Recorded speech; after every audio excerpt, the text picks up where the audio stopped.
Good evening, it is Conservative peer Lord Bailey. I've also got political commentator Susan Evans and ex-Labour Party advisor Matthew Larsden. Look, a bit of a different start to the show there, everybody, so we are late getting to you, but I think for good reason. Lord Bailey, I'll start with you. I mean, the civil service taking the government to court to say that they don't really want to adhere to the law of our land, I find that quite astonishing. There's two things I'd say about this. The civil servants union should be ashamed of themselves, right? Because this is the election period. Let's be clear, what they're doing, you could argue, is the right thing to do. Somebody needs to clear up who is in charge, our government or the Europeans. But the point is, the civil service union should not be doing that in this point of purdah. It feels political. And if the civil servants union behaves politically, they should be banned. That's the first thing. This is very, very important for the country, because if the government wins this case, they can stay in the ECRTA and still administer the law in this country.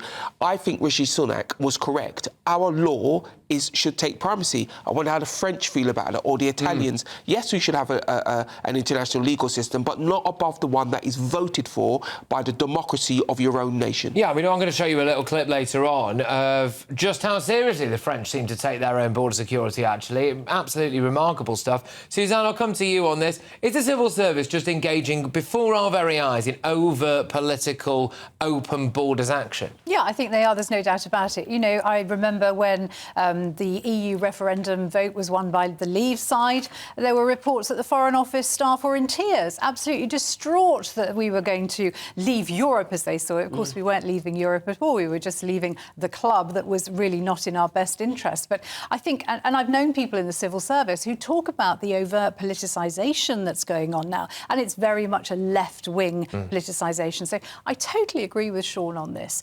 They shouldn't be doing it in the election period. They shouldn't be doing it in purdah.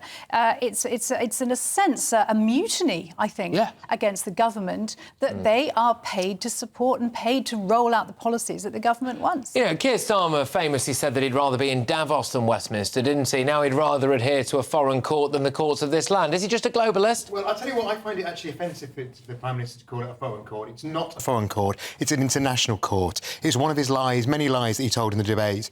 It is an international court of which we were the authors of its existence. We saw the incredibly moving images there from Portsmouth and from throughout the day. It was created in the aftermath of the Second World War to ensure that Europe, the standards of human rights were upheld, and it was an idea of Winston Churchill's. It was the largely absolutely, and it has developed over time. And there are, and you know, it's the idea that this is what's stopping the government sorting the migrant crisis. It's just nonsense. Because it isn't what's stopping the government stopping the migrant crisis. This is deeper than that. I accept that there's other things to be looked at in the migrant crisis, but all of a sudden the Labour Party have adopted this very patriotic look at how we've formed Europe. Let's be very clear. You're only supporting this because it supports your own political outcome. No. If we need...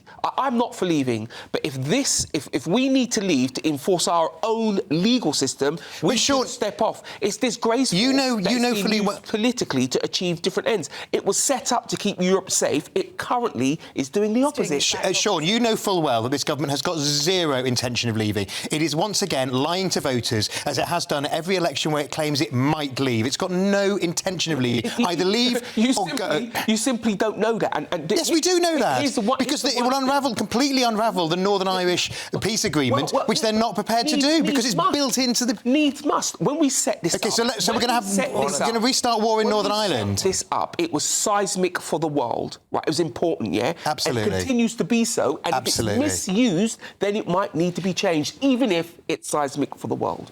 Do you think that Keir Starmer's right to say that we should be prioritising international law? No, I don't. Absolutely not. I think it is time to take back control in a different way. We've taken back control from Europe. I think it's now time to take back control of our Supreme Court. Matthew, you're quite right. We helped set this up. It's no longer fit for purpose. We can do very well without it. We're joining Russia and Belarus as the only countries in Europe who aren't in it. Well, because they're not in Europe, Suzanne. They don't have to be in Europe. It doesn't matter. It's about the Europe. It's about, and I think today of all days we should remember what brings us... how they feel about our role in Europe. Exactly. I think they're quite happy with it. And also, the idea that it's an alternative, Patrick, between being in the ECHR and sorting out the migrant crisis. We need to sort out the migrant crisis. We need to stop the boats. We need to smash the gangs. The Tories aren't doing it, and they're blaming somebody else for their failure. In the ECHR, or we're a rebel, ghastly, nasty nation. It's a complete false story. OK, we're going to have to draw